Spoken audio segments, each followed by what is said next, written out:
Hello everyone and welcome back to another Minecraft update video. It is Snapshot 19W11A and oh jeez, this feels uncomfortable. This is so unnatural.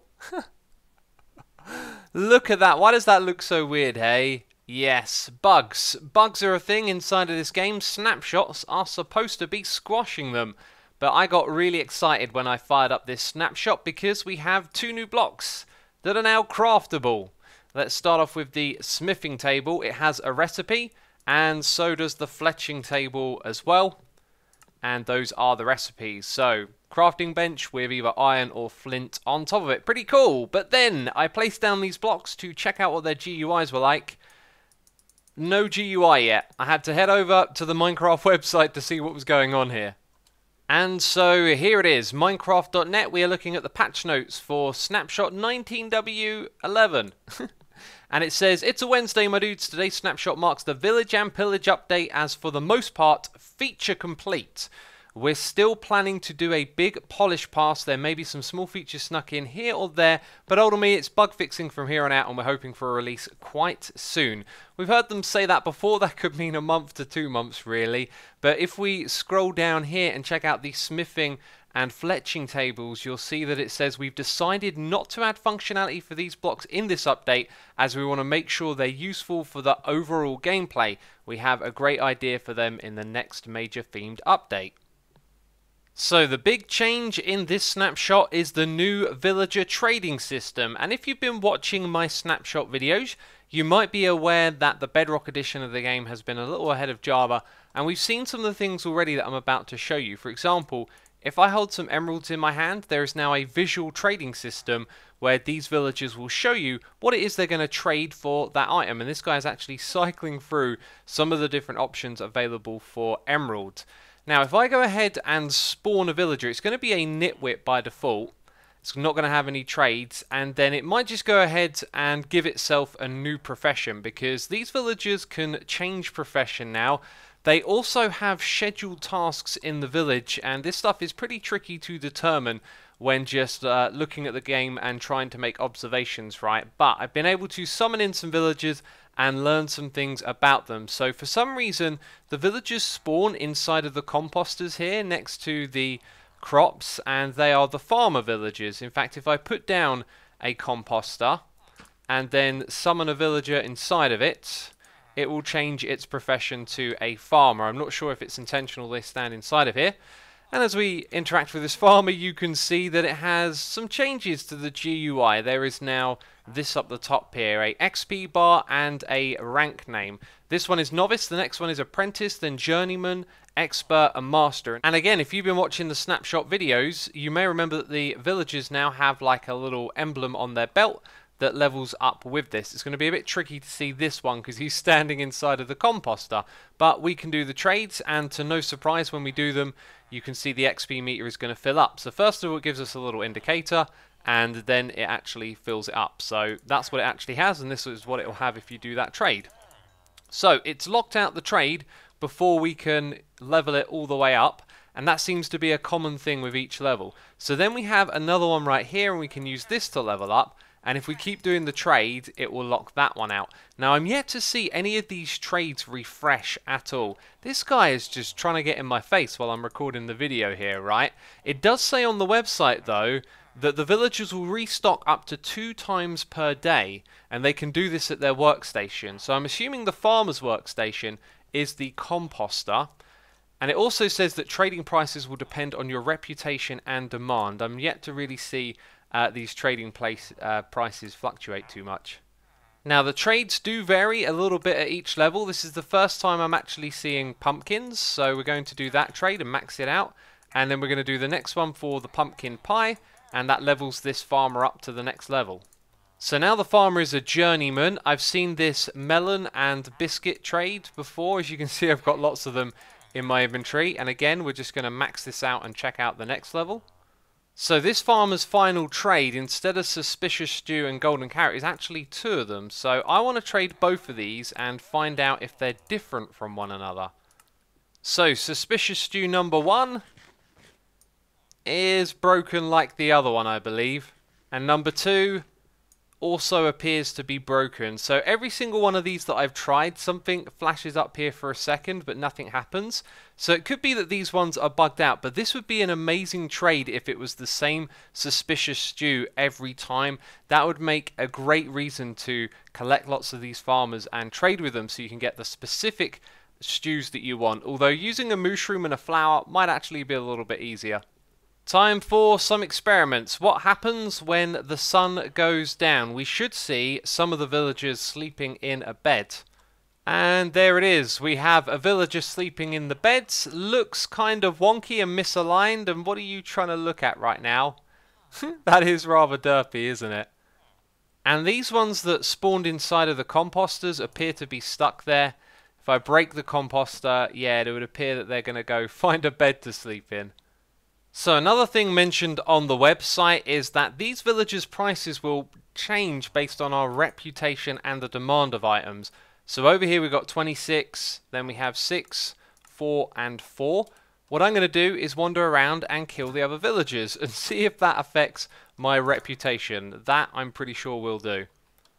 You, my friend, are the only villager left and your prices have not changed. So what I'm going to do is put a composter over here, summon in another villager, watch its profession change, and this time are the prices higher? No, I've seen wheat at that price before, and I've seen potatoes at that price. So no insight into specifically what that means at the moment. So by using my Wall of Villagers data pack, I have brought in all of the different villager types, and their trades seem to be the same across the different biome types. So that's something that we don't have to worry about. But of course they've changed between different profession, and this gives us an insight into the different trades that are available. So I'm probably going to scroll through here and point out the most noticeable. Now the first set are all novices, and because I've summoned these in with commands, the second set, which are apprentices, don't have the first set of trades. They only have the ones for that level, so we can see exactly what is potentially unlocked at each level, which is really cool as well. If we go all the way to the end here, over to the master level, you see the cartographer sells this globe pattern, and this is a new pattern for the loom. So I've got a loom somewhere here. I'm going to grab a fresh banner and we're going to check this out. This is probably the best color combination for this one. So there we go, that is the globe pattern, and if you want to know its pattern name for MBT data, it is GLB, and that will give you this awesome pattern right here. Let's place it down and have a closer look at it. Yeah, I gotta say that is a really nice addition right there. So let's go through the most interesting trades. We're going to check out all of the ones of the Mason because it's a new villager and it trades clay and bricks at its first stage. And out of the first ones, the Librarian is probably the most interesting because it seems to have a random book enchant, which might mean you can get good enchants from the get-go. I mean, Infinity is okay. And there's an even better one further down the line. In fact, I think it's this one right here. Yeah, Fawn's free. That is a pretty good deal for 40 emeralds. So an apprentice level mason sells stone bricks and chiseled stone bricks and probably other variants as well. And over here, the weaponsmith sells a bell, and so does the toolsmith as well. Your cartographer journeyman level can sell a woodland explorer map. The mason will trade in diorite for emeralds and will sell you polished andesite for emeralds. Not a great deal, that second one. The librarian also, again, with a really good enchant, multi-shot, just for 17 emeralds. The expert librarian, though, doesn't have a book for trade. And the mason is selling different coloured terracottas. I'm going to guess they're random and you could probably have a chance of getting any old colour. Also, the butcher will trade in dried kelp blocks for emeralds. If you've got a farm like mine on Hermitcraft, you'll get a lot of emeralds for that trade. This one is probably interesting for the wrong reasons. The leather worker can trade in 4 scoots for an emerald. I mean, you have to put in a lot of work to get scoots, and 1 emerald for 4 seems pretty lame. Oh dear, a master fisherman will trade in a boat for an emerald. Jeez, what a bargain. You can still get your name tag from the librarian, and the mason is actually trading quartz over here, so it might be a good idea to have a few masons lying around. I think emeralds for quartz blocks is a really nice trade, and then the butcher does sweet berries. So overall, I don't think there's that many useful or interesting trades other than the librarian. The librarian seems to still be a good villager, and I just killed it. Yep, hang my head in shame, peeps. I've got to hang my head in shame.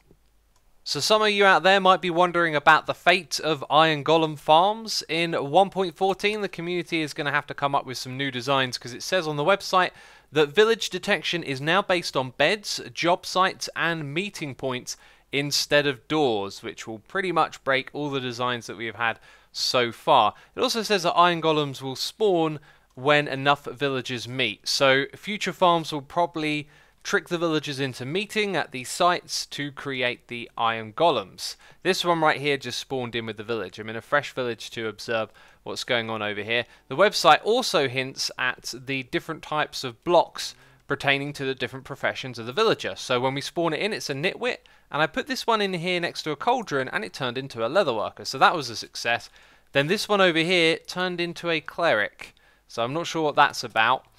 We had a couple of successes and a couple of failures, basically a toolsmith next to a loom. I don't know exactly what the specific requirements for this are, but we've got a cartographer next to a cartographer's table, and then over here it's a cleric again next to a fletching table. And I haven't seen these actually change their professions since they've been assigned to one. So I think we're going to have to wait for the deep dive on the code from the community to figure out the ins and outs of all these new villager functions. So there are a couple more things added in this snapshot. It's not all about the villagers. A really big important bug fix is due to TNT and TNT inside of minecarts. When they explode, they're now going to have a 100% drop rate for the items that they explode, and this is a big deal for technical Minecrafters who duplicate TNT and use that for things like tree farms. If you follow Ilmango, I'm sure you'll see him talk about this in his snapshot video, but that's an important bug fix for technical reasons. Here's another bug fix, the sort that you'll think Mojang will never notice, but they have noticed it. If I go into F5, usually with a hitbox like Tallgrass in front of you, the camera is going to zoom in on your face, but notice how it's not doing that. We can actually move through the grass without it disrupting the camera account. If you've ever done that before, it's super annoying, so I'm glad to see that one fixed. And last but not least, we have a new accessibility menu and some very functional things done to these menus. So you can now press tab. If you've ever had to use just a keyboard on a computer before, you'll know exactly what this does. It scrolls through all of the different options. So I'm not using my mouse, and I can press shift and tab to go back in the other direction. And so now our menus support this keyboard only kind of interface. If we go into the accessibility settings, you'll see this is a new little menu right here. You'll see things that are actually available before in different menus, and they're still available like over there, like show subtitles, text background, and opacity are available in other menus, but they're also available here as well. Now, text background is obvious when you hold an item in your hand and scroll from side to side at the bottom of the screen there. That is what that option changes. So if I quickly jump back in to give you a comparison, you can see the black text, or the black behind the text, has disappeared. And you can also use the left and right arrow keys to change sliders, but that's about all with this new accessibility and changes to navigating menus. And that wraps up this snapshot video. If you have enjoyed it, then leave a like. As always, thank you for your support, and of course make sure you're subscribed if you want to keep up to date with the development of 1.14, which it sounds like is getting closer and closer. And I'm sure I'll see you next week with another snapshot video. Anyway, that's it from me. I'll see you soon. Bye bye.